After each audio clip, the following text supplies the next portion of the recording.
हम जर्नल को पढ़ रहे हैं और जर्नल के अभी तक 2 पार्ट अभी तक हमारे आ चुके हैं। एक छोटा सा पार्ट था, आपने देखा होगा, मैं फिर से एक बार रिपीट कर दूं। अगर आप इस पूरी जर्नल की सीरीज़ को पढ़ना चाहते हैं तो अकाउंटिंग प्रोसेस वाले चैप्टर्स वीडियो से शुरू हुआ था। अकाउंटिंग प्रोसेस जिसमें समझाया गया क्लासिफिकेशन ऑफ अकाउंट, समझाया गया आउटस्टैंडिंग एक्सपेंस, प्रीपेड एक्सपेंस क्या होते हैं, वो सारी की सारी चीज़ें उसमें हम समझा चुके हैं। उसके बाद दूसरा एक छोटा सा पार्ट था, जब हमने जर्नल शुरू करा था तो उसमें मैंने when goods are given away for the purpose other than sales, बहुत ही ज़रूरी वो है टॉपिक, वहाँ से सवाल जनरल से पक्का आते हैं, वो खींच लिया था। उसके बाद अगर बात करोगे तो फिर कल के वीडियो में हमने शुरुआत से जनरल की शुरुआत करी।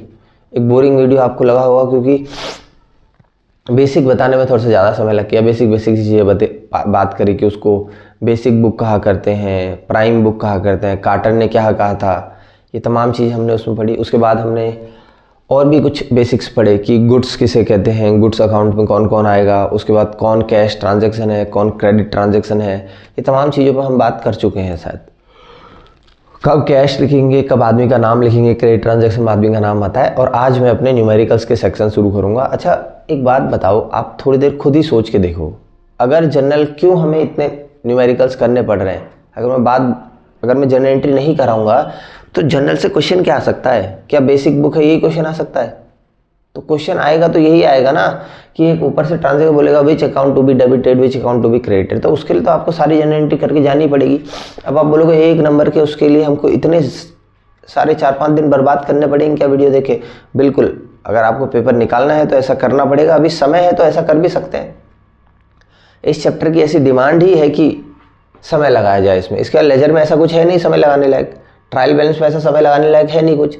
जहाँ पे डिमांड हुई होगी हर एक क्वेश्चन आपको औरों से आगे ले जाएगा, इसलिए ज़रूरी है। और मैं फिर बार बार कहता हूँ कि ये बेसिक है, ये सभी चैप्टर्स का बेसिक है, तो इसको तो आपने पढ़ना ही पढ़ना होगा।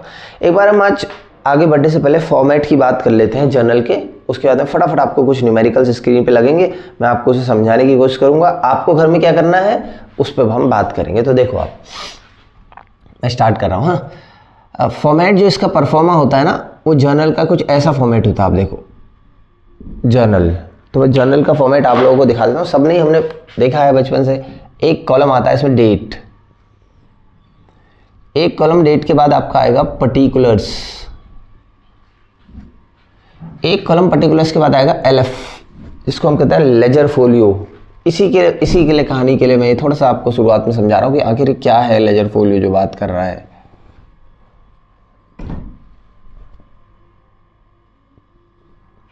फिर एक आएगा अमाउंट डेबिट,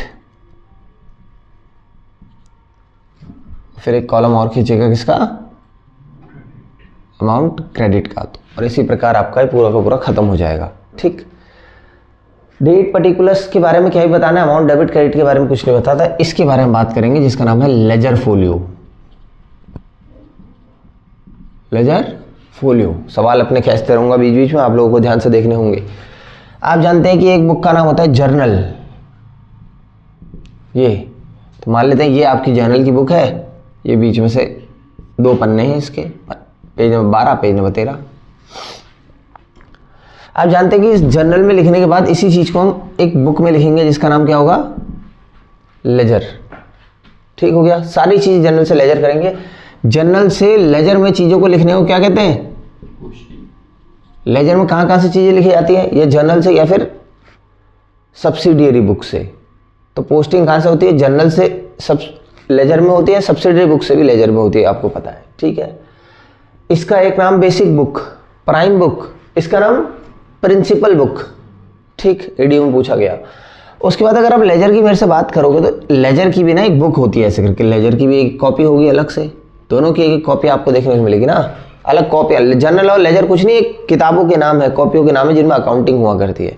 तो मान लेते हैं यहाँ आपने एक एंट्री करी कि cash account debit to Ram 10,000, ये 10,000 ये करा ना। अब इसको लेजर में लिखा जाएगा ना, इसी को, ये 10,000 जो है cash account debit to ledger लिखा था, तो इस कैश को भी हमको लेजर में भेजना पड़ेगा और ये राम भी जो है उसको भी हम लेजर में भेजेंगे, बाद में लेजर बनाते समय देखेंगे। अच्छा, अगर कोई कल के दिन आके पूछे कि भैया इसको आपने लेजर में कहाँ लिखा है जरा बता दो, कहाँ पे लिखा, तो मैं तो लेजर ही पलटाते रह जाऊंगा ना दिन भर, ऑडिटर आगे बोलेगा इसको दिखाना आपने लेजर में कहाँ लिखा है, ये कोई गलती आपसे ही होगी, आप ही ढूंढना चाहते हो कि आपने इसे लेजर में कहाँ लिखा है, तो ये तो मिलेगा ही नहीं, इतनी बड़ी बड़ी कॉपियाँ बहुत सारी होती होंगी। पहले तो ऐसा ही होता था, अब तो सब कुछ कंप्यूटर पे होता है तो आसान है। तो अगर आपको पता लगाना है कि लेजर में कहाँ लिखा है, तो जैसे ये जो कैश अकाउंट वाली एंट्री है ये लेजर के 15वें वाले पन्ने में लिखी है, तो मैं इस कैश के आगे लेजर LF में 15 लिख दूंगा। तो मतलब लेजर फोलियो ये बताता है कि ये जो पर्टिकुलर एंट्री है ना वो लेजर के कौन से पन्ने में लिखी गई है, ये बताता है लेजर फोलियो। मेरी बात आपको समझ में आई? क्या बताता है लेजर फोलियो कि ये जो पर्टिकुलर एंट्री है कैश अकाउंट डेबिट करा है, इसके आगे 15 लिख दिया, इसका मतलब अगर आपको इसको ढूंढना है तो लेजर के 15वें पन्ने में ढूंढो। ठीक हो गया? तो लेजर फोलियो, इसीलिए जब जर्नल बनाओगे तो जब आप लेजर बनाओगे तो वहां JF होगा, जर्नल फोलियो, वो बात हटा देते हैं। एक बार उम्मीद कर रहा हूं कि आपको लेजर फोलियो समझ में आ गया। लेजर फोलियो का मतलब ये जो पर्टिकुलर एंट्री यहाँ पे करोगे वो लेजर के कौन से पेज में लिखी गई है। अगर आपको निकालना है तो इंडेक्स टाइप का मतलब आप इसके आगे जाओ, अच्छा 15 लिखा है, लेजर का 15 पन्ना पलटाओ, वहां आपको मिल जाएगा। उम्मीद कर रहा हूं कि आप लेजर फोलियो तक समझ चुके हैं कि लेजर फोलियो क्या है। ठीक, इस सैटरडे को आपका पहला टेस्ट होगा। जितने भी लोग हमसे पढ़ रहे हैं सारे के सारे जो ऑनलाइन वाले भी हैं, सैटरडे नहीं तो संडे को जो ऑनलाइन वाले भी हमसे पढ़ रहे हैं, जिनकी वजह से वीडियोस उन तक पहुंचाने के लिए रिकॉर्ड करी जा रही है, तो वो भी संडे को हमारे पास पहुंचेंगे और यहाँ पे हमारा टेस्ट होगा। ठीक हो गया? सभी का टेस्ट का सिलेबस अगर आप पूछोगे तो जितना अभी तक पढ़ा दिया गया है, वहाँ स्टैटिस्टिक्स में मेजर्स ऑफ सेंट्रल टेंडेंसी भी उसमें आएगा और कोरिलेशन भी आएगा, वहाँ तो 2 ही चैप्टर आ पाएंगे शायद। और यहाँ जितना अभी तक पढ़ा, जनरल, लेजर, ट्रायल बैलेंस तीनों पढ़ा दिया गया होगा। उसके बाद साथ में सब शुरुआत, principles, revenue expenditure, capital expenditure, इतने टॉपिक को लेके हम 100 नंबर का टेस्ट लेंगे। देखना चाहता हूँ कि किस तरीके की समझ तुम लोगों ने बनाई है, क्योंकि ये व्यूज दूसरी बात है, इन चीज़ों से परे हमारा पहला काम जो है वो हम लोग हैं जिनके लिए सारा का सारा पढ़ाया जा रहा है। अगर आपका सिलेक्शन होता है तो ही ये हमारा पर्पस पूरा होगा, नहीं तो बाकी सब बेकार है यहाँ पे आसपास। शुरुआत करते हैं फिर, जैसे मैं पढ़ा रहा हूँ वैसे ही आपको पढ़ना होगा। मैं क्वेश्चंस की फ़ोटो खींच लेता हूँ, एक मिनट। पहले सवाल की फ़ोटो मैं आपके सामने खींच लेता हूँ, ये रहा। ठीक, पहला क्वेश्चन मैंने अपने पास ले लिया है और शुरुआत करते हैं कि कैसे कैसे इसको करना है। मैं एक बार मॉडर्न रूल्स की बात भी कर लूँ। आपको पता है कि मैंने कहा था सारे के सारे मॉडर्न रूल से कराऊंगा। मॉडर्न रूल है AE और LIC। अगर AE बढ़ते हैं तो डेबिट होंगे, घटेंगे तो क्रेडिट होंगे। LIC अगर बढ़ेंगे तो क्रेडिट होंगे और घटेंगे तो अगर डेबिट होंगे। इतना ज़्यादा बोर नहीं करूँगा, मैं चाहता हूँ कि आप एक एक जनरल एंट्री करो, इन सवालों को भी लिखो, हम स्क्रीन पर लगा देंगे। पहले अपना क्वेश्चन लिखो फिर जनरल एंट्री करो, क्योंकि ऐसे ही क्वेश्चन आएंगे, which account to be debited और which account to be credited. लिखा देखो, enter the following transaction the journal of C.R. Ram and sons. अब लिखने वाला पेपर होता तो मैं तुम्हें समझाता, in the books of C.R. Ram and sons लिखेंगे करके, in the books of C.R. Ram and sons. और आप कौन सी बुक बना रहे हैं? जर्नल बना रहे हैं। इसके नीचे मैं फॉर्मेट भी लिखता, डेट, पर्टिकुलर्स, अमाउंट, ये date, particulars, LF, amount, debit, account, credit. अगर आप चाहते हैं तो फॉर्मेट बनाए कर सकते हैं। मैं तो बिना फॉर्मेट के आपको जल्दी क्योंकि मेरे पास समय की भी कमी होगी, अगर मैं ज़्यादा खींच दूंगा इन टॉपिकों को तो फिर समय ज़्यादा लग जाएगा। तो मैं शुरुआत कर रहा हूँ। ठीक, एक ओवरव्यू आपको बिल्कुल दिया जाएगा कि कैसे आप करेंगे। जनवरी 1, सबसे पहले तो आपको 2 अकाउंट पता करना होगा, कौन कौन से अकाउंट इसमें खुलेंगे। क्या लिखा देखो, C.R. Ram and sons started business with cash. C.R. Ram और सन्स ने बिजनेस स्टार्ट करा किसके साथ? कैश के साथ। अगर C.R. राम और सन्स ने पहले दिन बिजनेस स्टार्ट करा कैश के साथ तो एक नाम कैश का आएगा, एक नाम कैपिटल का आएगा। ऐसे ही होता है, पहले कौन कौन से अकाउंट खुलेंगे ये एज एन अकाउंटेंट आपने तय करना होगा। तो मैं बताऊंगा किस ट्रांजेक्शन में क्या खुलेगा। C.R. Ram started business with cash, तो C.R. राम एंड सन्स ने कैश के साथ शुरू करा बिजनेस, तो मैं अकाउंटेंट हूँ, C.R. राम और सन्स हमारा वही है मालिक। और मालिक को हम क्या मानते हैं? लाइबिलिटी। मालिक आया, मेरे को कहा लो भैया इतने पैसे के साथ आज मैं बिजनेस शुरू कर रहा हूँ, तो एक तो मेरे पास क्या है? कैश। और मालिक ने जो बिजनेस शुरू करने दिन पहले दिन पैसा लगाया उसी को कैपिटल कहते हैं। कुछ बेसिक काउंटिंग टर्म्स की एक क्लास में संडे से पहले आपके सामने रखूंगा ताकि चीजें क्लियर हो जाए। जो मालिक ने जो पहले दिन पैसा लगाया है उसी को हम क्या कहते हैं? कैपिटल कहते हैं। तो 2 अकाउंट ऑब्वियस सी बात है, एक कैश और कैपिटल। तो आप जानते हो, देखो कैश आपको पहले क्लासिफाई करना होगा मॉडल। कैश हमारे लिए एसेट है और कैपिटल तो कैपिटल ही है। वो देखो, C.R. Ram start business with cash, सबसे पहले जो बिजनेस शुरू करेगा तो मैं अकाउंटेंट हूं ना, मेरे पास लाके पैसा रख देगा, बोलेगा इतने अमाउंट से मैं बिजनेस शुरू करना चाहता हूं। तो हमारे पास बिजनेस के पास पैसा बढ़ेगा, समझ आ रहा है ना। हम मानते हैं कि हमने उससे उधार ले रखा है, वो अलग बात है, लेकिन हमारे पास पैसा क्या होगा, मालिक के एंड से नहीं सोचना है। आप अकाउंटेंट हो, बिजनेस के हो, तो बिजनेस के एंड से सोचो। सबसे पहले आपके पास पैसा आया है आज, तो पैसा आया तो कैश आपके लिए एसेट है, और एसेट मेरे हिसाब से बढ़ गया आपके पास, आ गया। और कैपिटल, तो मालिक की कैपिटल तो आज बढ़ी रही है, ठीक। और सिंपल रूल, वहां से आप रूल्स देखते रहना, अगर एसेट बढ़ेगा तो क्या होगा, डेबिट। कैश बढ़ रहा है इसलिए डेबिट होगा, और कैपिटल बढ़ रही है, देखो LIC बढ़ते हैं तो ये क्रेडिट हो जाता है। तो पहली एंट्री आपके सामने है, cash account debit to capital account.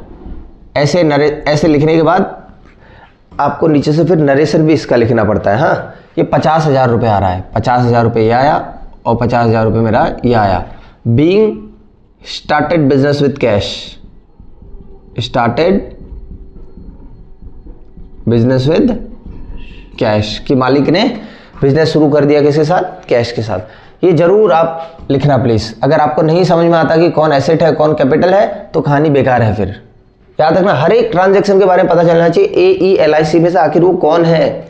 उसके बाद ये लॉजिक से जनरल एंट्री होगी तो सारी एंट्री कर पाओगे, रटने चलेगी तो कहानी खत्म हो जाएगी। नेक्स्ट सेकेंड, 2 तारीख को, जनवरी 2 को बोलता है परचेज गुड्स फॉर कैश। तो देखो क्या बोल रहा है, purchase goods for cash, cash में गुड्स खरीदे, तो कैश ट्रांजैक्शन है, कल बताया था, तो एक तो नाम कैश का आएगा। और परचेज गुड्स अगर लिखा होगा तो वहां पे परचेज का अकाउंट खुलेगा। मैं अपनी बात फिर से दोहरा रहा हूं, आपको समझ नहीं होगी। अगर लिखा होगा परचेज गुड्स तो परचेज का अकाउंट खुलेगा, लेकिन अगर बोलेगा परचेज मशीनरी तो फिर परचेज का अकाउंट ना खोल के मशीनरी का अकाउंट खुल जाएगा, एसेट के नाम से अकाउंट खुलेगा। ये याद रखना, फिर बोल रहा हूं, अगर परचेज गुड्स बोलेगा तो परचेज का अकाउंट खुलेगा, गुड्स का अकाउंट नहीं खुलता। लेकिन अगर बोलेगा परचेज मशीनरी तो फिर परचेज का अकाउंट ना खुल के किसका खुलेगा, मशीन। कल बात करी भी थी कि अगर एसेट खरीदी तो फिर परचेज का अकाउंट नहीं खुलेगा, बात हो तो गई थी इस पर, ठीक है। आगे बढ़ाते हैं। अब कैश एक एसेट है, बस आपको छांटना है कौन क्या है। परचेज एक्सपेंस है, खर्चा। मैंने एक्सपेंस और लॉस में अंतर बताया था। मैं सामान खरीद, मेरे पास से पैसे गए और बदले में सामान आया तो एक खर्चा है, एक्सपेंस है। पैसे गए बदले में कुछ नहीं आया तो नुकसान है, तो एक्सपेंस। परचेज एक एक्सपेंस है, याद रहना चाहिए। बहुत सवाल पूछता है कि परचेज क्या है करके, एक्सपेंस। तो देख लो, आज अगर मैंने सामान खरीदा, मेरे घर वाले जैसे जाके बाजार जाके 10,000 का सामान लेके आएंगे तो खर्चा बढ़ेगा, घटेगा थोड़ी। अगर मैंने सामान आज खरीदा है तो एक्सपेंस क्या हो रहा है, बढ़ रहा है। एक्सपेंस बढ़ता है तो डेबिट होता है। आया आपको समझ में। और जो कैश है, सामान खरीदूंगा तो पैसा जा रहा है। आज मैं बिजनेस का अकाउंटेंट हूं, मेरे पास से पैसा जाएगा, हमारे पास से, बिजनेस के पास से पैसा जाएगा, तो जाएगा तो एसेट क्या हो रही है। बस रूल क्या कहता है, AE एक्सपेंस बड़े हैं तो ये डेबिट हो जाएगा। Purchase account debit to cash account. कितना अमाउंट है इसमें, जो अमाउंट की अगर मैं बात करूंगा तो इसमें अमाउंट है आपका 20,000 रुपये। 20,000 रुपये, 20,000 रुपये, कोई दिक्कत नहीं।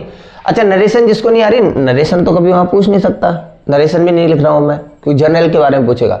अगर नरेशन पूछना है तो जो ट्रांजैक्शन में था वही दो, being goods purchase in cash. मैं बोल दूंगा, आप लोग लिख लेना अगर लिखने होंगे तो।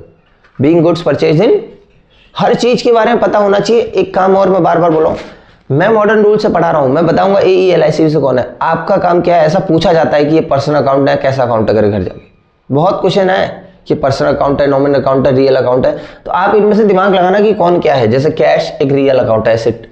कैपिटल, ठीक हो गया, कैपिटल पर्सनल अकाउंट है, मालिक का पर्सनल अकाउंट। उसके बाद purchase account expense, nominal account है। कैश अकाउंट एसेट है, रियल अकाउंट है। तो ऐसे करके आपको देखना होगा। तीसरी बात करता हूं जनवरी 3 की। अब फटाफट मैंने ये करा है और अच्छे सारे के साथ समझना। परचेज गुड्स फ्रॉम सुभाष 4 तारीख को है। अभी हमने गुड्स इससे खरीदिए, सुभाष से। परचेज गुड्स फ्रॉम सुभाष का होगा तो एक अकाउंट तो खुलेगा परचेज का, और सुभाष लिखा है, सिर्फ नाम लिखा है। तो कल बताया था क्रेडिट ट्रांजैक्शन है, तो पिछले में कैश ट्रांजैक्शन था तो कैश का नाम आया, इस वक्त क्रेडिट ट्रांजैक्शन तो नाम किसका आ जाएगा, सुभाष का आ जाएगा। कल एग्जांपल भी दिया था कि उधार में खरीदोगे तभी आदमी का नाम आएगा, और उधार का ट्रांजैक्शन कब होगा, जब लिखा होगा परचेज फ्रॉम सुभाष। सब सिर्फ नाम दिया है ना, कैश भी नहीं दिया है, तो ऐसा हो जाएगा। स्टार्ट करें हम। परचेज एक्सपेंस है, बढ़ रहा है, अभी 2 मिनट पहले बता रखा है, तो इसलिए डेबिट होगा। एक्सपेंस का बढ़ना क्या आता है, डेबिट। अच्छा, सुभाष क्या है फिर ये समझना पड़ेगा। मैंने सुभाष से सामान खरीदा और उधार में खरीद दिया। तो अब दिमाग लगाओ, मैंने सुभाष से सामान खरीदा, उधार में खरीदा, सुभाष को मैंने पैसे देने हैं शायद। अगर सुभाष को पैसे मैंने देने हैं तो ये मेरा लाइबिलिटी है, लाइबिलिटी बढ़ेगा। LIC बढ़ते हैं तो क्रेडिट होता है। अगर आपको रूल नहीं पता ना LIC से कौन है करके, तो बेकार है पढ़ना, तो फंसा ले जाएगा वो तुम्हें। और अगर ये पता है तो एक जनरल एंट्री का क्वेश्चन मैं करा रहा हूं, बाकी आप सब खुद कर लोगे। हर चीज में पता होना चाहिए कि आखिर है क्यों, ये किस रूल से डेबिट आ रहा है। तो ये एक्सपेंस बढ़ रहा है इसलिए, सुभाष की बात करेंगे तो लाइबिलिटी बढ़ रहा है इसलिए, क्योंकि हमने इसे पैसे देने हैं। तो एंट्री आपके सामने है, purchase account debit to Subhash. कल बताया था सुभाष के आगे अकाउंट नहीं लिखते हैं, पर्सनल अकाउंट के आगे कभी भी नाम नहीं लिखा जाता। अगर लिखना है तो एपोस्ट्रोफी एस लगा के लिखना होता है। ठीक है, 12,000 रुपये इसका अमाउंट है। 3 एंट्री में अभी तक आपको करा चुका हूं। थोड़ा सा स्लो चल रहा हूं तो अब मैं धीरे धीरे अपने आप को तेज करना शुरू करूंगा। उसके बाद जनवरी 4 के बाद अगर मैं बात करूं तो बात है जनवरी 5 की। ठीक, परचेज हमेशा क्रेडिट होता है। क्यों क्रेडिट होता है परचेज हमेशा? क्योंकि एक्सपेंस बढ़ रहा है, एक्सपेंस होता है। क्योंकि बताते हैं ना परचेज देखते ही डेबिट कर देना करके, टीचर्स जब 11th में पढ़ा रहे होते हैं या BCom में शुरुआत कर रहे होते हैं तो ऐसा बताते हो। ठीक, नेक्स्ट अगर मैं बात करूं आपका 5वें सवाल की, 5th, purchase furniture for cash. अब की बार नया आ गया। अभी तक परचेज गुड्स बोला था। देखो जब परचेज गुड्स बोलेगा तो परचेज का कॉलम खुलेगा, लेकिन अगर परचेज फर्नीचर बोलेगा तो फिर परचेज का कॉलम ना खुल के किसका कॉलम खुल जाएगा? फर्नीचर का। और ये बोल रहा है परचेज फर्नीचर फॉर कैश, तो ये कैश ट्रांजैक्शन होने के नाते दूसरा नाम किसका आएगा? कैश। अब जल्दी जल्दी करता हूं। फर्नीचर एक एसेट है, खरीदा मैंने तो मेरे पास आएगा, बढ़ेगा तो डेबिट। कैश भी हमारे पास एक एसेट है। अगर आज मैं सामान खरीद रहा हूं, फर्नीचर खरीद रहा हूं, पैसा जाएगा और एसेट कम होता है तो क्रेडिट। तो आपके सामने जनरल एंट्री है, furniture account debit to cash account. Narration आप लिखते रहे ना, being furniture purchased in cash, जो हो रहा है उसी बात को हम लिख देंगे। ये आ रहा है हमारा 6,000 रुपये। होमवर्क बता दिया मैंने आपको कि हर एक जितने ट्रांजैक्शन है कौन क्या है इसमें से, वो आपको लिखना है ट्रेडिशनल रूल के हिसाब से कौन क्या है, नॉमिनल अकाउंट है, पर्सनल अकाउंट है, क्या है करके। आगे बात करते हैं जनवरी 6 तारीख की, अब 6। ठीक है, जनवरी 16 तारीख बोला है इसने यार, सॉरी। फर्नीचर वाला जो था 5 था, अब जनवरी 10 तारीख की बात करेंगे, कुछ भूल ना जाए। हाँ, पेड कैश टू सुभाष, कल ही बता रखा है। अब की बार दोनों नाम आएंगे, कैश और credit. Paid cash to Subhash, Subhash भाई को कैश दिया तो एक कैश, एक नाम आएगा सुभाष का। अब थोड़ा सोचो यार यहाँ पे कैसे होगा करके, कौन क्या है। कैश तो एसेट है और पे कर रहे हैं, पैसा जाएगा, पैसा जाएगा तो ये क्या आ जाएगा? एसेट कम होगी तो क्रेडिट, रूल हो रहे। अब जनरल एंट्री बनाने लिखने वाला होता तो हो ही जाता कि ये क्रेडिट आ गया तो डेबिट आ जाएगा सुभाष, लेकिन आपको पता होना चाहिए कि सुभाष क्यों डेबिट आएगा, किस रूल से। मैं फिर अपनी बात को दोहरा रहा हूं।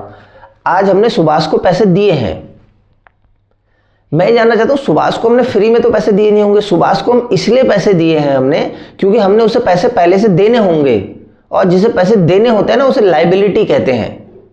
फिर मैं अपनी बात दोहरा रहा हूं कि सुभाष को अगर आज आपने पेमेंट करी है तो फ्री में तो करी नहीं होगी ना। सुभाष को आपने इसलिए पैसे आज दिए हैं क्योंकि उसको पैसे देने होंगे, ये लाइबिलिटी रहा होगा सुभाष आपका। कल तक आपने लाइबिलिटी में लिखा होगा सुभाष और लिखा होगा कुछ पैसे इसे देने हैं। आज जब आप इस पैसे को पे कर दोगे, जब ये पैसा दे दोगे, तो इसका नाम काट नहीं होगे कि भैया दे दिए, तो लाइबिलिटी कम हो रही है। आज सुभाष को जब मैं पैसे दे रहा हूं तो मेरी उधारी कम हो रही है, लाइबिलिटी कम हो रही है। LIC अगर कम होते हैं तो डेबिट होते हैं, इसीलिए एंट्री बन रही है सुभाष टू कैश। उम्मीद कर रहा हूं कि ऐसे करके पढ़ोगे, Subhash debit to cash account, तो मजा आएगा पढ़ने में। आया? Subhash debit to cash account, इसका अमाउंट अगर मेरे से बात करोगे तो आप 8,000 रुपये था जनवरी 10 तारीख को। पता होना चाहिए कि सुभाष किस नाम से आया है, पर्सनल अकाउंट। और अगर पुराने रूल से बात करोगे तो सुभाष एक पर्सनल अकाउंट है, आ रहा है। और कल ही इस पे बात करी है मैंने, debit the receiver credit the giver. इस रूल के अकॉर्डिंग भी ये देख रहा अभी डेबिट हो जाएगा। हमने सुभाष को पैसे दिए हैं तो डेबिट द रिसीवर, वो रिसीवर है इसलिए डेबिट आ रहा है। यहाँ करेंगे, उसको नहीं करना। महारत हासिल करनी है, अगर आप जनरल एंट्री पढ़ना चाहते हो तो आपको इसी वाले से करनी पड़ेगी, मॉडर्न रूल से ही करो। बस ये दिमाग लगाते रहो कि अगर ट्रेडिशनल रूल से कोई बात पूछ ले, कल के दिन MCQ पूछ ले तो ये कौन क्या है करके, और MCQ से और इस वाले चैप्टर से क्वेश्चन आ ही कह सकता है। ऐसा ही कोई ट्रांजेक्शन देगा, बोले which account to be debited and which account to be credited, पूछ ले भाई। लेजर में भी तो ये पूछता है 16 तारीख को, purchase goods from Ravi for cash, कल बताया था। परचेज गुड्स बोल रहा है तो अगर परचेज जब तक गुड्स बोलते रहेगा तो अकाउंट परचेज खुलेगा। परचेज अकाउंट एक्सपेंस है और एक्सपेंस बढ़ रहा है तो इस नाते से डेबिट आएगा। बहुत बार बोल चुका हूं परचेज एक्सपेंस, अब नहीं समझाऊंगा। Purchase goods from Ravi for cash, Ravi से खरीदा कैश में। जब दोनों ही नाम और कैश दोनों होते हैं तो इसे कैश ट्रांजैक्शन माना जाता है, दूसरा नाम आएगा कैश। एसेट है, अगर आज मैं सामान खरीद रहा हूं तो पैसा जाएगा, तो पैसा जाएगा तो एसेट कम होगी और ये क्या जाएगा, क्रेडिट। तो आपके सामने जो एंट्री बन रही है वो है purchase account debit to cash account. एक बार ईमानदारी से ये वीडियो पढ़े, देखना बिल्कुल बहुत फायदेमंद होगा। मेरे लिए भी काम आसान है, अगर मैं इसे ना पढ़ाऊं मैं भी सीधे सीधे वहीं पहुंच जाता 7500। मैं तो खुद चाहता हूं कि बिल्कुल टरकाते हुए काम करा जाए, आपको पहले से जनरल एंट्री आती हो, लेकिन हम लोग स्क्रैच से पढ़ रहे हैं। बहुत बेहतर बात मेरे लिए यही है, आपके को एग्जाम तक निकालने लायक मैं तभी बना पाऊंगा क्योंकि तुम लोगों को कुछ नहीं आता है अभी ना। मैं चाहता हूं ऐसा, जिन्होंने पहले से चीज़ें सीखी है उनको सिखाना मुश्किल है, उनको किन्हीं क्लासेस में इंगेज रखना बहुत मुश्किल होता है क्योंकि उनको तो ये चीज़ आती है ना, उनको लगता है आता है। आप लोग बिल्कुल स्क्रैच से पढ़ रहे हो। मैंने कहा था कि सबसे बेहतर अगर पढ़ा जाए तो पहली बार ही पढ़ा जाए। जितने ज़बरदस्त कॉन्सेप्ट पहली बार होंगे, सेकंड टाइम आदमी को लगता है मैंने पढ़ा है, भले ही उसने अच्छे लेवल पे ना भी पढ़ा हो तब भी लगता है पढ़ा है, तो सेकंड टाइम वो एफर्ट्स नहीं हो पाते। अभी हमारे पास समय भी काफ़ी है, अभी फॉर्म भी नहीं निकले, अभी कुछ पता भी नहीं है, कैलेंडर भी नहीं है अभी, तो समय है, तो क्यों ना कंसोलिडेट करते हुए चीज़ों को पढ़े। एक ही बार तो पढ़ी जाएगी लाइफ टाइम। आगे बढ़ते हैं। 17 तारीख परचेज गुड्स फ्रॉम रवि, फिर वही आ गया। अब की बार हमने रवि से गुड्स खरीदे तो एक नाम परचेज का आएगा, एक रवि का आएगा। इस बार ये क्रेडिट ट्रांजैक्शन है, ये भी पहचानना सीखो कि कौन कैश है क्रेडिट है। सिर्फ रवि लिखा है ना, परचेज गुड्स फ्रॉम रवि, बिल्कुल परचेज अकाउंट एक्सपेंस होने के नाते बढ़ेगा तो डेबिट होगा। और रवि की बात करेंगे, अगर मैं परचेज कर रहा हूं उधार में तो रवि हमारा लाइबिलिटी होगा, तो ये हमारा लाइबिलिटी बढ़ जाएगी। और LIC अगर बढ़ते हैं तो क्रेडिट हो जाता है। तो जो एंट्री आएगी वो आएगी purchase account debit to Ravi, और इसका जो अमाउंट हमारा है वो है 5000 रुपये। ठीक, नेक्स्ट। इसके बाद बात करते हैं 20 तारीख की, 28th। Bot machinery for cash, अब की बार परचेज नहीं आएगा, मशीनरी का नाम आएगा, और कैश में खरीदा तो दूसरा नाम कैश का आएगा। मशीनरी एक एसेट है, खरीदी है तो आज बढ़ेगी इसलिए डेबिट होगा। कैश एक एसेट है, अगर मैं मशीन खरीदूंगा तो जाएगा, कम होगा इसलिए क्रेडिट होगा। तो एंट्री आपके सामने बन रही है machinery account debit to cash account, ये हमारे सामने एंट्री बनी। और इसका जो अमाउंट अगर आप बात करोगे 20 तारीख को तो ये कितना अमाउंट है, 8000 रुपये। यही चीज़ें आपको बाकियों से अलग करेंगी। नेक्स्ट 27, सारे टॉपिक्स कराऊंगा मैं इसके, जो आते हैं वो भी। अभी तो शुरुआत कर रहा हूँ ना। पेड रेंट, बड़ा आसान सा है अगला, पेड रेंट। क्या कर रहा हूँ ये, अगर आपने रेंट पे करा तो एक अमाउंट रेंट खुलेगा और दूसरा खुलेगा कैश का अमाउंट, क्योंकि रेंट किस में पे करोगे, कैश में ही तो पे करोगे। ये पता करना है कि कौन कौन से अकाउंट खुलेंगे, एक रेंट और एक कैश। अगर मैं रेंट दे रहा हूं आज तो आप जानते हो कि रेंट मेरे लिए एक्सपेंस है, दे रहे हैं ना, खर्चा बढ़ रहा है आपका यार, लॉस नहीं है। एक मैं रूम में रेंट में रह रहा हूं तो पैसे दे रहा हूं, तो उस रूम से मुझे सर्विस मिली है, रहने को मिला है भैया, छत मिली है मुझे इतने दिन तक रहने के लिए, तो खर्चा ही तो मानोगे, इसे आप लॉस थोड़ी बोल दोगे। और साथ साथ में कैश एक एसेट है, पे करोगे तो कम होगा। एक्सपेंस बढ़ते हैं तो डेबिट होते हैं, और अगर एसेट कम होते हैं तो क्रेडिट होते हैं। AE बढ़ता है तो डेबिट, घटता है तो क्रेडिट। तो एंट्री जो आएगी वो आएगी rent account debit to cash account. मैं बोल रहा हूं कि आप इन सभी को पुराने रूल इनमें जरूर लगा के देखें कि पुराने रूल्स के अकॉर्डिंग क्या हो रहा है करके। 400 रुपये हमारे सामने। पुराने रूल्स के अकॉर्डिंग अगर मैं बात करूं तो क्या होगा, पुराने रूल्स के अकॉर्डिंग रेंट पे कर रहे हैं तो nominal account expense, debit all expenses and losses, तो ये उस रूल से आया, एक्सपेंसेस को डेबिट करो बोलता है।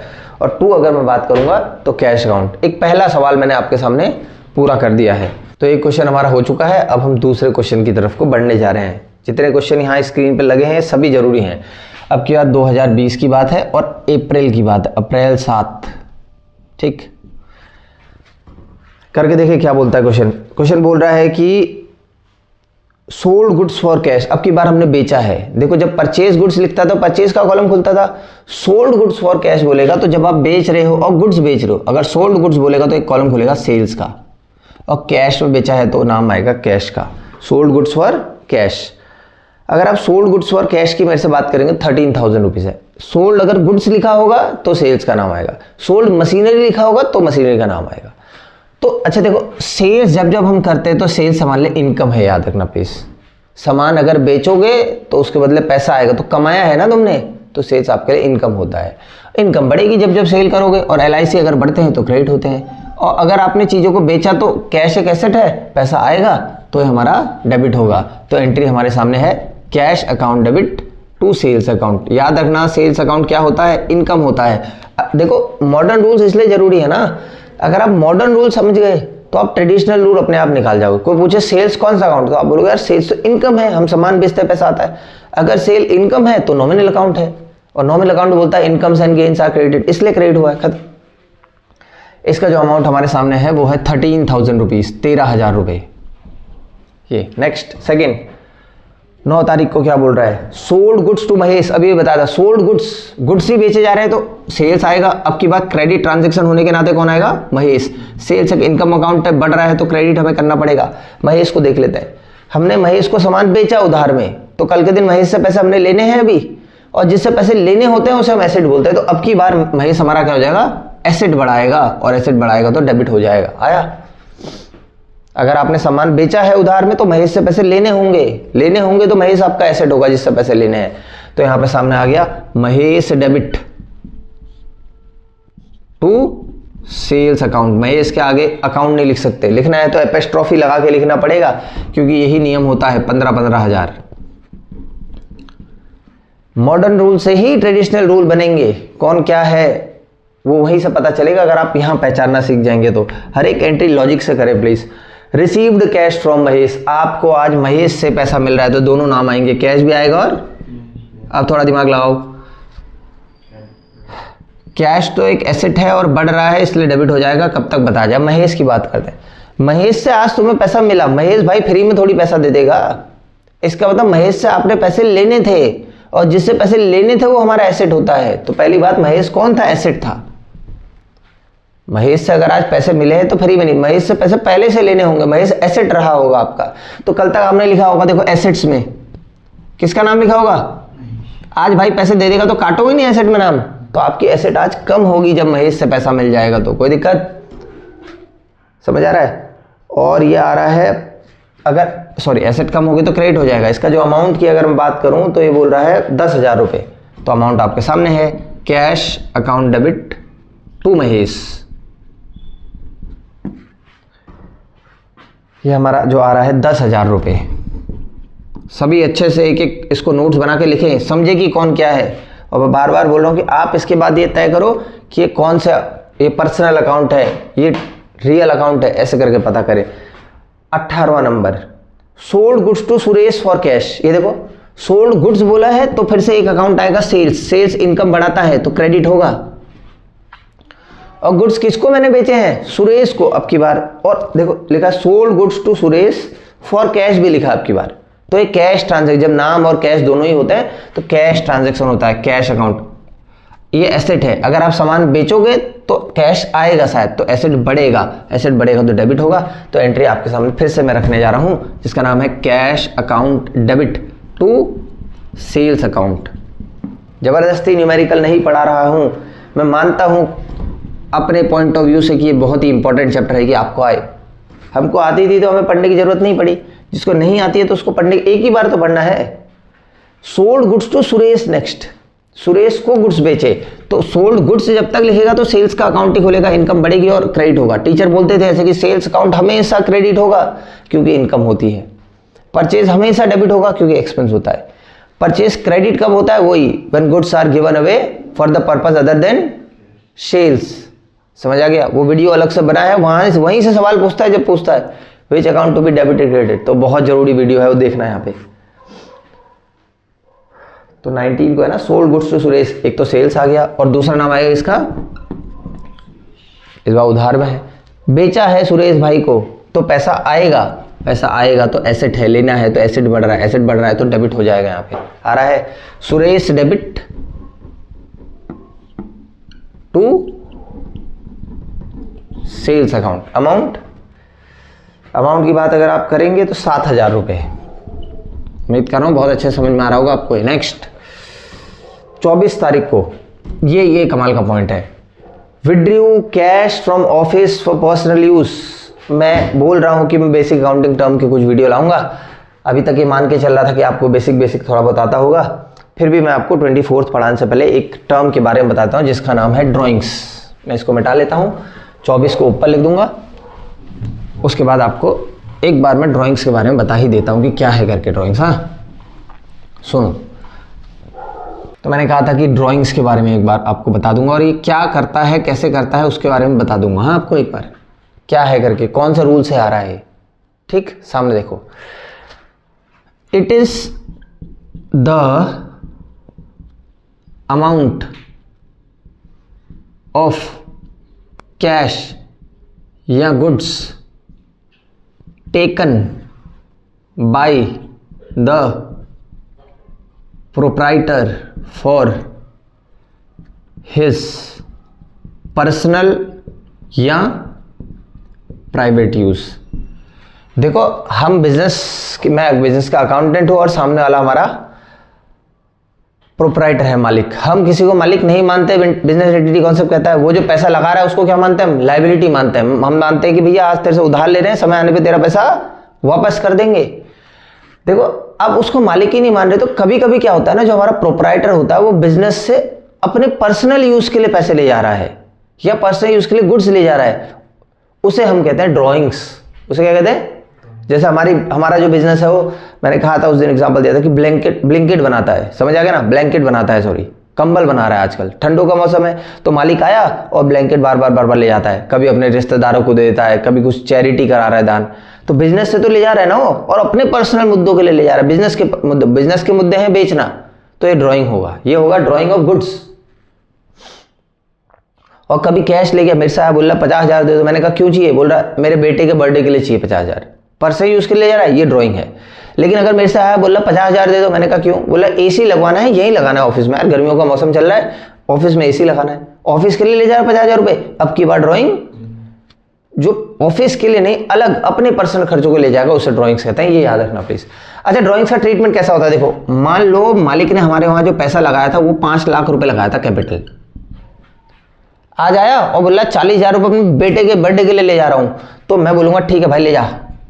तूने आज तक हमारे वहां कितने पैसे लगाए थे, 5 लाख, इसमें से आज 40,000 अपने बेटे के बर्थडे के लिए ले जा रहा है, तो वो ड्राइंग है पर्सनल यूज। मैं बोलूंगा भाई देख 40,000 रुपए माइनस कर ले, अब तूने मेरे को, अब हमने तेरे को कितने देने, सिर्फ अब तेरा जो पैसा मेरे वहां लगाया कितना लगाया, 4 लाख। अगर कल के दिन तुमसे पूछ दे कि ड्राइंग क्या है, याद रखना एमसीक्यू में यही पूछा जा सकता है क्योंकि अच्छा है थोड़ा सा, तो ड्राइंग क्या है, याद रखना ड्राइंग कैपिटल ही है और कैपिटल कम हो रही है, ड्राइंग की वजह से कैपिटल कम हो रही है। और देखो अगर कैपिटल कम होगी आपकी, ये रहा ना LIC, अगर कैपिटल कम होगी तो क्या आएगा, ड्राइंग्स, सॉरी कैपिटल LIC अगर कम होता है तो क्या आता है, डेबिट, इस नाते से डेबिट, ड्राइंग डेबिट आएगा। समझ आ रहा है आपको, तो इसमें एक बार मैं लिख लेता हूं कि कौन सा पॉइंट था करके। ये जो पॉइंट है ड्राइंग वाला, ऊपर नहीं बोल रहा, withdrew cash from office for personal use, मालिक पर्सनल यूज के लिए 2500 रुपए ले गया 24 तारीख को, आ रहा है, तो पर्सनल यूज के लिए अगर वो ले गया तो एक कॉलम खुलेगा किसका, और दूसरा कॉलम किसका खुलेगा, कैश का, पैसा ही तो ले गया। ड्राइंग का मतलब कैपिटल का क्या होना, कम होना, अभी बता रखा है। LIC अगर कम होते तो क्या होता है, डेबिट, और कैश तो मालिक पैसा ले जा रहा है, एसेट है, कम हो रहा है तो क्रेडिट होगा। एंट्री जो आपकी यहां से बनेगी वो बनेगी ड्राइंग्स अकाउंट डेबिट टू, और इसका जो पैसा आने वाला है हमारा drawings account debit to cash account, वो है आपका, बार क्या काम हो जा रहा है, अरे 2500 रुपये, 2500 रुपीज़, ये भी आ गया हमारा। उम्मीद कर रहा हूँ कि आप लोगों को इतना समझ में आ गया होगा। एक मिनट मोबाइल में खोल लेता है यार, ये है सेकंड क्वेश्चन, ठीक है। 24 के बाद 29 तारीख 29th, पेड वेजेस, अब की बार बात कर रहा पेड, भैया अगर आपने वेजेस पे करे तो कैश में ही तो पे करे होंगे, एक कैश का नाम आएगा और एक वेजेस, एक खर्चा है, किसी को काम पे रखा उसको डे टू डे जो वेजेस देते हो, एक्सपेंस बढ़ेगा, आज एक्सपेंस बढ़ने के नाते डेबिट आएगा। कैश की अगर बात करोगे तो कैश क्या है हमारा, एसेट, पे कर रहे हैं तो कम होगा, इसलिए ए कम होता है तो क्रेडिट आता है। तो एंट्री आपके सामने है wages account debit to cash account, और इसका जो अमाउंट है हमारे सामने 29 का है 450 रुपये, 450 रुपीज़। ये समझ लेना जरूरी था। ड्राइंग कौन सा अकाउंट है? अच्छा बताना जरा, ट्रेडिशनल रूल्स में ड्राइंग कौन सा अकाउंट है? तब तो मैं अगला करता हूँ।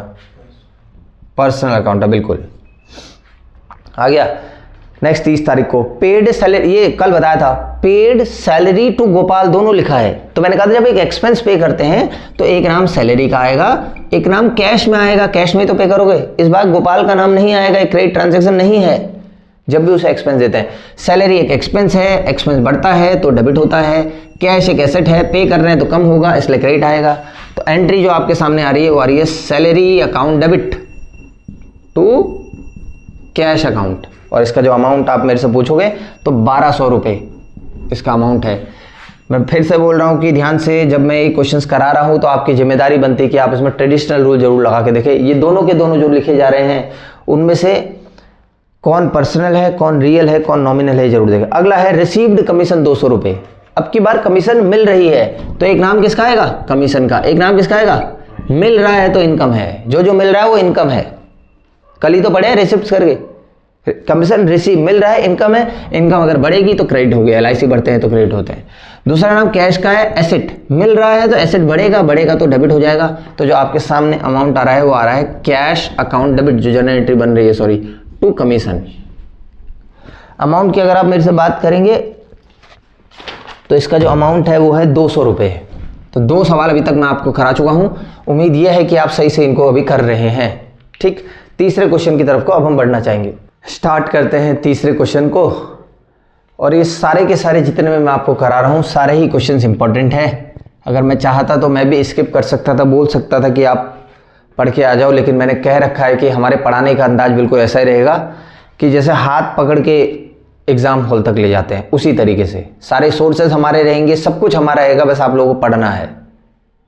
ठीक, सब आप पे नहीं छोड़ सकता कि सोर्सेज भी खुद ही कलेक्ट करो, पढ़ो भी खुद ही, ऐसा कुछ नहीं होगा। जो हम पढ़ा रहे हैं उतना आप पढ़ लोगे तो बहुत सफिशिएंट है, और ज़्यादा ही पढ़ाएंगे थोड़ा बहुत। तो मुझे लगता है कि ये सवाल एक एक चीज़ तक आप लोग पहुँचोगी, कौन एसेट है, कौन एक्सपेंस है, कौन लायबिलिटी है, या ट्रेडिशनल रूल की तरफ से कोई क्या है, इसीलिए मैं आपको ये क्वेश्चंस पढ़ा रहा हूँ। तो ये तीसरा सवाल 2018 की बात हो रही है, इसमें मई की, तो मैं एक एक करके करते रहूँगा। सबसे पहले मई 1 तारीख की, कमेंस बिजनेस विद कैश, मालिक ने बिजनेस शुरू करा 5 लाख के साथ। तो कब तक बताना पड़ेगा ये कमेंस करा बिजनेस? तो एक कैश, एक आएगा कैपिटल। मालिक जो शुरू करते समय पैसा लगाता है उसे कहते हैं कैपिटल। हम बिजनेस के अकाउंटेंट है, मालिक शुरू करेगा, हमारे पास दे के जाएगा। तो आज हमारे पास कैश आ रहा है, पैसे बढ़ रहे हैं, एसेट बढ़ रहा है तो डेबिट। कैपिटल जो मालिक की है वो भी बढ़ रही है, हम पे उधारी तो बढ़ ही रही है। मालिक ने पैसा लगाया तो कैपिटल बढ़ेगा, LIC बढ़ता है तो क्रेडिट हुआ करता है। तो इसकी जो जनरल एंट्री बन रही है आपके सामने, तो जनरल एंट्री की अगर बात करेंगे तो सामने है cash account debit to capital account 5-5 lakh रुपए। ध्यान से प्लीज़, ये जो चीज़ें आपको पढ़ाई जा रही है ये बहुत ज़रूरी है, ध्यान से देखना आप। सेकेंड वाले को एक बार फिर से स्टार्ट करते हैं। बोलता है goods purchase from Mohan for cash. हमने गुड्स खरीदे, मोहन से खरीदे, कैश में खरीदे। गुड्स परचेज जब तक बोलेगा तो अकाउंट खुलेगा परचेज का। मोहन और कैश दोनों ही नाम लिखे हैं, तो मैंने बताया था कि जब तक दोनों ही नाम लिखे होंगे तो कैश ट्रांजैक्शन होगा, तो कैश आएगा। क्रेडिट ट्रांजैक्शन में सिर्फ आदमी का नाम होता है, तो इसमें लिखा है। तो आप जानते हैं कि परचेज अकाउंट एक एक्सपेंस अकाउंट है और एक्सपेंस बढ़ रहा है तो डेबिट होगा। कैश एक एसेट अकाउंट है, सामान खरीदा गया तो एसेट कम होगा तो एक क्रेडिट होगा। तो एंट्री जो यहाँ पर बनेगी वो बनेगी purchase account debit to cash account. याद रखना जरूरी है ये चीज़ें। और ये जो इसका अमाउंट जो आएगा सेकंड वाले का वो आएगा 50,000 रुपये, 50,000 रुपीज़। 50,000 यहाँ आएगा और 50,000 रुपये यहाँ भी आएगा ये। ठीक, आगे बढ़ाते हैं थर्ड की तरफ। थर्ड बोलता है गुड्स परचेज फ्रॉम अजय। फिर से गुड्स परचेज किए हैं तो पक्की बात अब की बात है परचेज का नाम आएगा, कैश था। हाँ, अजय से किए सिर्फ नाम है तो अजय का नाम आएगा क्योंकि एक क्रेडिट ट्रांजैक्शन है। परचेज एक्सपेंस बढ़ रहा है तो डेबिट माना जाएगा। हमने अजय से अगर सामान खरीदा है तो अजय को हमने पैसे देने हैं, जिसको पैसे देने होते हैं उसे लायबिलिटी कहा जाता है। तो लायबिलिटी बढ़ रहा है और LIC अगर बढ़ते हैं तो क्रेडिट होता है। तो यहां पर जो आपकी एंट्री बनेगी वो बनेगी purchase account debit to Ajay. ये देखिए, और इसका जो अमाउंट आपके सामने रखा जाएगा, अगर आप मेरे से पूछेंगे, ये थर्ड पॉइंट है, अमाउंट है 1,20,000। बहुत देर हो चुकी है, बहुत समय से मैं आपको ऐसे ट्रांजैक्शन बता रहा हूँ, तो ये नॉर्मल आपके लिए होने चाहिए। आगे बढ़ते हैं नेक्स्ट, फोर्थ, यही बताने के लिए मैं भी आया हूँ फोर्थ के बारे में। गुड्स रिटर्न्ड टू अजय, अभी आगे और बात इस पे होगी, लेकिन अभी के लिए समझो तो जरा यार। Goods return to Ajay, goods हमने रिटर्न करे अजय को, हमने रिटर्न करे हैं अजय को, तो इसका मतलब एक बार हमने गुड्स खरीदे होंगे अजय से, परचेज। आज अगर हम रिटर्न करने जा रहे हैं तो एक अकाउंट खुलेगा जिसका नाम होगा परचेज रिटर्न, और दूसरा नाम आएगा अजय का। ये जरूरी ट्रांजैक्शन है, यही समझने हैं, इसी के लिए क्वेश्चन कराया जा रखा है। बोल रहा है कि गुड्स रिटर्न टू अजय, कि आपने गुड्स वापस करे, और किसको वापस करे? अजय को। अगर आपने अजय को गुड्स वापस किए हैं तो इसका मतलब एक बार खरीदे होंगे, आज वापस कर रहे हो। खरीदने के बाद अगर वापस करेंगे तो रिटर्न करेंगे ना, तो मैं रिटर्न कर रहा हूं, तो इसे परचेज रिटर्न कहा जाएगा। किस नाम से जाना जाएगा? परचेज, पहले खरीदे फिर वापस करे, परचेज रिटर्न। और किसको करे वापस? ये अजय को करे। तो एक बार बात कर लेते हैं कि यार कौन क्या है करके। अजय से मैंने सामान खरीदा था पहले, तो पैसे देने हैं ना, उधार में खरीदा था तो पैसे देने हैं। जिसको पैसे मैंने देने होते हैं वो मेरा लाइबिलिटी होता है। तो अजय भाई आज तक मेरी उधारी रहे होंगे, लाइबिलिटी रहे होंगे। ये देखो, ये रहा तो है, अजय बढ़ रहा है, लाइबिलिटी तो रहा है। दूसरा, खरीदा था देखो उससे सामान 1,20,000 का, आज उसे मैं सामान वापस करने जा रहा हूं। तो जब मैं सामान वापस करूंगा ना तो मेरा खर्चा कम हो जाएगा, एक्सपेंस जो है वो कम हो जाएंगे। याद रखना, परचेज एक एक्सपेंस है तो परचेज रिटर्न भी एक्सपेंस है। परचेज में अगर एक्सपेंस बढ़ता है तो परचेज रिटर्न में एक्सपेंस कम होगा। कल आपने कितने का सामान खरीदा था? 1,20,000 रुपए का। आज उसमें से 5,000 के गुड्स वापस करने जा रहे हो उसे। अगर 5,000 के गुड्स आप वापस करने जाओगे तो परचेज रिटर्न जो होगा वो जो परचेज रिटर्न होगा 5,000 के तो होगा। परचेज रिटर्न का मतलब हमने सामान वापस कर दिया तो हमारे खर्चे कम हो जाएंगे। कल मैं आपको बता रहा था कि यार मैं 1,20,000 का सामान खरीद के लाया, उसमें से 5,000 का सामान आज मैंने वापस कर दिया ना, तो 1,20,000 में से अगर मैं 5,000 वापस कर दूं तो 1,15,000। देखो, कल जो मेरा एक्सपेंस है वो थे 1,20,000, आज उसमें से 5,000 का सामान मैंने वापस कर दिया। कल परचेज किया था 1,20 का, आज मैंने परचेज रिटर्न कर दिया, सामान वापस कर दिया 5,000 का, तो अब मेरा खर्चा कितना हो गया? 1,15,000। इसीलिए परचेज अगर आप रिटर्न करते हो कभी तो आपके खर्चे कम होंगे। अजय की बात करते हैं। कल तक तुमने अजय भाई को 1,20,000 रुपये देते थे, देखो लाइबिलिटी बड़ी थी, तो अजय भाई को समझाऊंगा, बोलूंगा भाई देख 1,20,000 में से 5,000 का सामान तुझे वापस कर दिया तो मेरे ऊपर की उधारी कम हो रही है ना। अब आपने अजय को सिर्फ कितने पैसे देने हैं? 1,15,000 रुपये ही अजय भाई को देने हैं। 1,20 का खरीदा था, उधारी बड़ी थी, आज 5,000 का सामान वापस कर दिया तो 1,20 में से 5 कम हो गया, तो अब 1,15 ही उसे देना है। तो इसको वापसी करने की आपकी लायबिलिटी कम हुई है। अब दिख रहा होगा आपको, अगर एक्सपेंस कम होते हैं तो क्रेडिट होते हैं। समझ आ रहा है ना? ये दिख रहा है ना आपको? AE, अगर एक्सपेंसेस कम होंगे तो क्रेडिट आपको देखने को मिलेंगे। समझ आ रहा है आपको? क्रेडिट होंगे तो टू परचेज रिटर्न, ये हो गया क्रेडिट। LIC, ये अगर बढ़ते हैं तो क्रेडिट, घटते हैं तो डेबिट। घट रहा है तो डेबिट होगा, अजय डेबिट 5,000 से डेबिट हुआ, परचेज रिटर्न हो गया 5,000 से। उम्मीद कर रहा हूं कि समझ में आया होगा। ठीक, अच्छा यहाँ पे कुछ चीज़ें और लेजर के लिए मैं आपको जनरल से कुछ देखना समझाने जा रहा हूँ, प्लीज़ ध्यान सुनना। हाँ, इसको समझो, समझ बनाने के लिए ज़रूरी है, ये तो समझ में आ गया होगा। अजय यहाँ क्या था? क्रेडिट। कोई बोले जनरल देख के अजय का हिसाब किताब बताना जा रहा कितना है, तो अजय यहाँ कितने से क्रेडिट था? 1,20,000। यहाँ अजय डेबिट है 5,000 से, तो कोई अजय का बैलेंस पूछेगा ना। अगर ये अलग अलग साइड है, पहले क्रेडिट है 1,20,000 से, है ना, और फिर डेबिट हुआ कितने से? 5,000 रुपए से, तो आप बोलोगे अजय का बैलेंस क्रेडिट में 1,15,000 रुपए है। अजय को हमने कितने रुपए देने? 1,15,000। फिर से क्रेडिट में अजय था 1,20,000, फिर उसे डेबिट किया, तो पहले क्रेडिट था 1,20,000 से, फिर डेबिट हुआ 5,000 से। तो जब प्लस माइनस नेट अमाउंट निकालोगे तो क्रेडिट ही तो बचा 1,15,000। तो अजय का जो अगर लेजर आज बनाओगे तो उसका क्रेडिट बैलेंस होगा 1,15,000 रुपए। आप जनरल से भी बता सकते हो क्या होगा करके, किसी का बैलेंस बता सकते हैं हम। अगर कोई एक क्रेडिट में है एक डेबिट में है तो माइनस कर लेना, अगर एक क्रेडिट में है दूसरा भी क्रेडिट में, सेम साइड है तो उसे प्लस कर लेंगे। अगर कोई दोनों डेबिट में है तो प्लस हो जाएगा, अगर एक डेबिट एक क्रेडिट है तो माइनस हो जाएगा। ऑपोजिट होंगे तो माइनस होंगे, सेम होंगे तो प्लस हो जाएंगे। ये खाली मैंने एक हल्की सी झलक दी, आगे मैं इस पर और बात अभी करूंगा। उम्मीद कर रहा हूं समझ में आया। परचेज रिटर्न एक्सपेंस का कम होना है और अजय तो लाइबिलिटी का कम होना है। नेक्स्ट, ये भी जरूरी है, दोनों के दोनों आगे, अच्छी बात है हमारे लिए। तो 4 तक हो चुके हैं, एक बार मैं इसे मिटा देता हूं, फिर मैं धीरे धीरे आगे को बात करना शुरू करता हूं। उम्मीद है कि परचेज अगर एक्सपेंस है तो परचेज रिटर्न मतलब एक्सपेंस का कम होना, इसीलिए टीचर क्या करते थे कि परचेज हमेशा डेबिट आएगा और परचेज रिटर्न क्रेडिट आएगा। परचेज रिटर्न हमेशा क्रेडिट क्यों आएगा? क्योंकि एक्सपेंस कम हो रहा है तो क्रेडिट आना चाहिए। ठीक, अगले 2 पॉइंट भी जरूरी हैं। 8th इसीलिए क्वेश्चन कराया गया रिटर्न के लिए बस। और 12 गुड्स सोल्ड टू राजीव, हमने राजीव को गुड्स बेचे। मैंने कहा था जब तक गुड्स आएगा सेल करें तो सेल्स अकाउंट आ जाएगा और दूसरा नाम आ जाएगा राजीव भाई का। आया? सेल करना इनकम होता है, पैसा कमाना, इनकम बढ़ रहा है, इनकम बढ़ता है तो क्रेडिट होता है। अगर मैंने राजीव को आज गुड्स बेचे हैं, मेरी बात आपको समझ में आ रही है, तो उधार में बेचे हैं मैंने खासकर, तो राजीव से मैंने पैसे लेने हैं तो मेरी एसेट बढ़ेगी। आज राजीव से पैसे लेने हैं इसलिए एसेट बढ़ रहा है, इसलिए डेबिट होगा।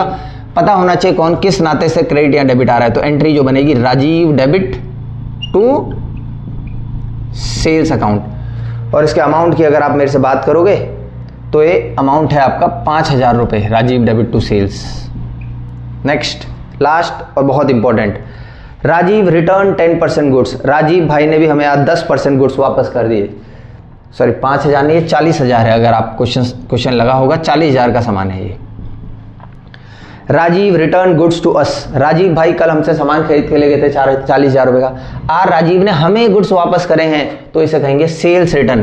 कल बेचा था ना, आज वापसी होगी तो इसे क्या कहा जाएगा? Sales return. और किसने करा? राजीव ने। जब कल मैंने, अब बिजनेस की पॉइंट ऑफ व्यू से, जब हमने कल सामान बेचा था राजीव को, सेल करी थी, तो हमने बोला कि यार हमने इनकम कमा ली 40,000 की। देखो इनकम बढ़ रही थी, सेल्स का मतलब इनकम बढ़ी और यहाँ एसेट बढ़ा। राजीव से 40,000 रुपये लेने हैं।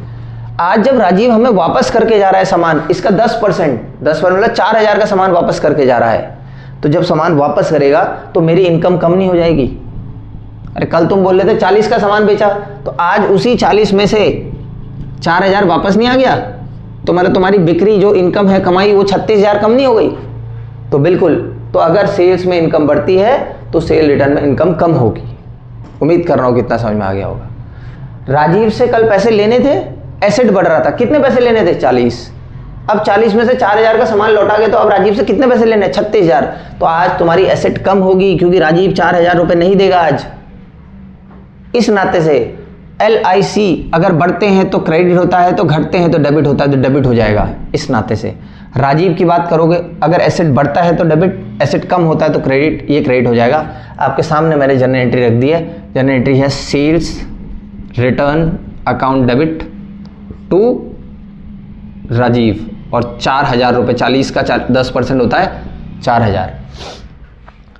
आगे बढ़ने से पहले, इस चैप्टर को आगे ले जाने से पहले मैं आपको कुछ चीज़ें बताने जाऊंगा जो आप नोट बना के यहाँ पे लिख लो। परचेज अकाउंट और सेल्स अकाउंट, परचेज रिटर्न और सेल रिटर्न के बारे में बात कर लेते हैं ताकि कल के दिन कोई पूछे तो हम बता सकें।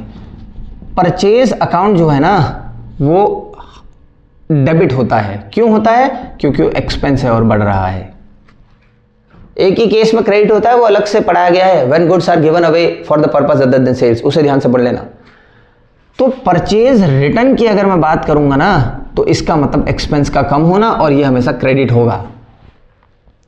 उसके बाद सेल्स की अगर बात करोगे आप, तो सेल्स आप जानते हो इनकम का बढ़ना है तो ये हमेशा क्रेडिट होता है। और अगर आप सेल्स रिटर्न की बात करेंगे तो सेल्स रिटर्न मतलब इनकम का कम होना हो जाएगा, इसलिए हमेशा डेबिट होता है। ये 4 के 4 अकाउंट जरूरी हैं। और देखो क्वेश्चन आता है ना पहचानने वाला कि इनमें से किस अकाउंट का बैलेंस कैसा होगा, डेबिट हो, पॉजिटिव बैलेंस होगा, नेगेटिव बैलेंस होगा। याद रखना जो जनरल एंट्री में जहां आता है उसका बैलेंस भी वैसा ही होता है। एक और तरीका है परचेज, अच्छा जो जहां आता है नहीं, जो जब बढ़ता है जहां आता है, परचेज बढ़ता है तो कहां आता है? डेबिट, तो परचेज का डेबिट बैलेंस होगा। सेल्स बढ़ता है तो कहां आता है? क्रेडिट, तो सेल्स का क्रेडिट बैलेंस होगा। याद रखना, एक और तरीका बता रहा हूं, इसको ट्रिक बना के लिखो अपनी कॉपी में कि ए अगर आपको बताना है किसका कैसा बैलेंस होगा तो AE/LIC में से जो जहां बढ़ता है, जैसे परचेज एक्सपेंस है तो एक्सपेंस बढ़ते कम है डेबिट, तो परचेज का डेबिट अकाउंट हो जाएगा। मतलब किसी चीज के बारे में पूछा तो उसका पता करो और देखोगे कौन सी साइड आता है, डेबिट में आता है बढ़ने पर या क्रेडिट में आता है, तो जिस साइड आ रहा है वहां आ जाता है वो। कोई दिक्कत तो नहीं किसी को? ठीक है, इस पर आगे और बात कर लेंगे हम धीरे धीरे। ये अभी अलग से ही पढ़ाए जाएंगे जब मैं टॉपिक ही पढ़ाऊंगा कि भैया इसका बैलेंस क्या होगा, इसका बैलेंस क्या होगा करके। तो इतना मैं अभी तक आपको बता चुका हूँ। अब हम फिर से आगे को बढ़ाना स्टार्ट करते हैं।